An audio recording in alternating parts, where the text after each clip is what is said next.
வீடியோல மதுரை மாவட்டம் கோச்சடை முத்தையா கோவிலை பத்தி பார்க்கலாம் வாங்க. இந்த கோயில் பேரை கவனிச்சீங்களா? கோச்சடை முத்தையா. இந்த கோச்சடைக்கு என்ன அர்த்தம்? மதுரைக்காரங்களுக்கும் சுத்தி முத்தி இருக்கிற ஊர்க்காரங்களுக்கும் தவிர நிறைய வெளியூர்காரங்களுக்கு இந்த டவுட் வரும். அதென்னையா கோச்சடைன்னு சொல்றாங்க அப்படின்னா என்னன்னு? கோச்சடைனா வேற ஒண்ணும் இல்ல, இந்த முத்தையா சாமி கோவில் இருக்கிற ஊரோட பேரு தான் கோச்சடை.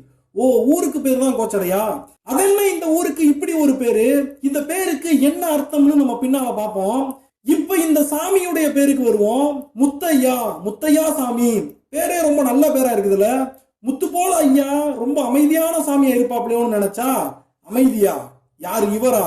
இவர் அமைதியான சாமியா ஆர்ப்பாட்டக்கார சாமியான்னு இவரை கும்பிடுற மக்க மனுஷரை பார்த்தாலே தெரியும்.